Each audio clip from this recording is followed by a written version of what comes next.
featuring community events happening in and around Northeast Michigan. With your host, Nancy Smithem. And the latest news from Alpena Community College with Dr. Olin Joynton. And now, today's Talk of the Town. Good morning and welcome to Talk of the Town. I'm Nancy Smithem. My first two guests today are both here from Thunder Bay Theater, F. Jeff Mindock and Amy Groen. Hi and welcome. Hi. How are you? I'm doing very well, and neither of you have been here before. So Jeff, let's start with you. Tell me where you're from and what your favorite role is. I am from Allentown, Pennsylvania, and I'm actually playing the Beast in Beauty and the Beast, so that one is top of the list right now. Yes, typecasting, exactly. Not much acting going on, just a lot of growling and brooding about my life. Okay, but then when you turn into the handsome man... No, then it's some acting. Then it takes a little bit of work to portray that to the audience. Okay, Amy, what about you? I'm from Grand Rapids, Michigan. Okay. Playing Belle, and that is definitely one of my dream roles, so I'm very excited to be playing it. Yay, and Thunder Bay Theater just has a wonderful knack of bringing a production to life on stage with the scenery, the set, the costuming, and so I'm sure we're going to see all those wonderful things again.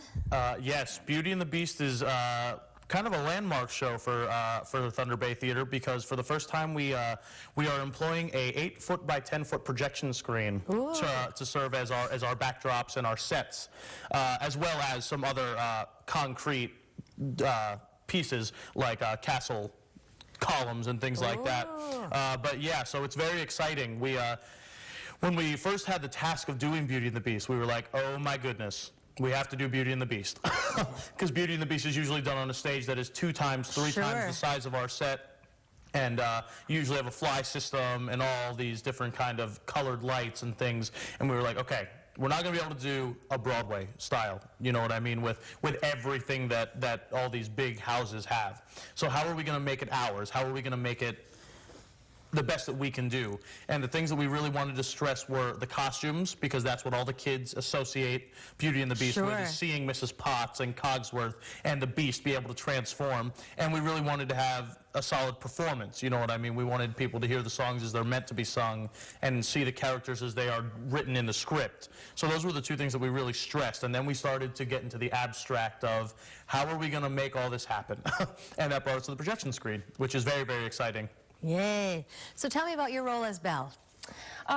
She is a girl who is a little bit discontent with her life in a small French town, and she dreams of having adventure, and then suddenly adventure is brought upon her, and you see how she deals with it.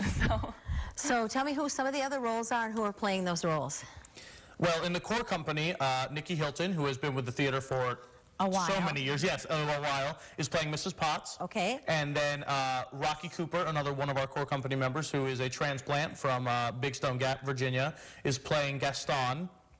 And then that's the core company in the show. We also have Dylan, how do you pronounce his last name? Goyke? I think so. I believe it's Dylan Goyke playing Lumiere. He is a junior at Alpena High. Okay. And then we have a recent graduate from Alpena High, Colin Marshall, who is playing Cogsworth. And those are the big ones. Those are the big roles. And then we have, it's a cast of 21. So again, it's another, it's one of the biggest casts that we've had at Thunder Bay, and it's full of community members. There's only 5 core company members in the show. So it is a mainly community-based show, but everyone has just been wonderful. There's really no weak links in the cast. Well, when can we come to Thunder Bay Theater to see it? We open Thursday the 21st, and it runs through December 15th. Thursday through Sunday, but no show on Thanksgiving. Okay. Great time with family in town for the holiday to make sure you bring them over and see the show. Wonderful holiday offering. Okay. Absolutely. All right. Now tell me about your role. How are you going to portray the Beast? Well, it's been me to Alpena. When Kevin called me and started telling me about the season, when he said the Beast and Beauty and the Beast, I was like, wow, that's a role that I really want to play, really want to get on my resume. So I've been working on this one, at least mentally, for a couple months now. It has a lot to do with the physicality as well as the acting, especially because of the mask that I have to wear as the Beast. Mask work is totally different than regular acting work, because you have to be able to act through the mask without people really being able to see all your facial expressions. So everything has to be much bigger, but still believable. So it's a very people always use the term character work, but it is that even more so because of the mask and the fur and and the big costumes and everything. Okay, what songs are we going to hear? Everything from the movie, plus I think 7 new ones written for the stage. Oh, my so, goodness. Human Again is one that is in the new release of the Disney movie. Okay. And then songs like A Change in Me that Belle sings. If I Can't Love Her is my big ballad at the end of the first act. There's another one, Maison de Lune. Yep. And Gaston has another song in the show called Me, and it just is a very fun song about his character and just that Gaston that we all know and love and want to make fun of. Yep. Okay. Well, it sounds wonderful, and I'm really excited and can't wait to see it. Now, you brought some more things you want to tell us about today. Yes, we did. Number one, we wanted to thank the Community Foundation for Northeast Michigan, who gave us a wonderful grant to be able to get the kind of special costumes that you need for Beauty and the Beast. They provided us with a very nice grant, and we actually found a high school that is home to my best friend's girlfriend. Okay.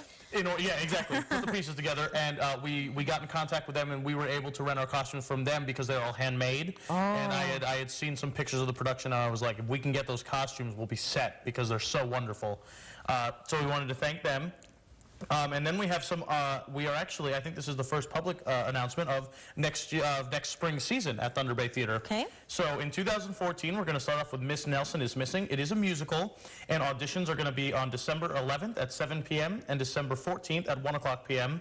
We're looking for children 8 to 18, and there are 3 adult male roles, so everyone is encouraged to bring their fathers to the auditions. And then we are doing 4 straight plays next spring. The first one is Almost Maine. It is a new romantic comedy, perfect for Valentine's Day, perfect to take someone on a date to. Okay. Sylvia, which is a comedy about a man and his dog. Unnecessary Farce, which is listed as 2 cops, 3 crooks, 8 doors, go, is what I've been given to read. And Shipwrecked, an entertainment, which is a bizarre true story that will delight and amaze the whole family. Ooh, our next guest, Jeff Gray, will be interested in Shipwrecked. I'm sure he will be, yeah, absolutely. Okay, I'm sure he will. Thank you both very much for being here. It's wonderful to meet you. Welcome to Alpena. Enjoy your stay, and hope there's big things out there in your future. Thank you, Nancy. Thank you. I'll be right back.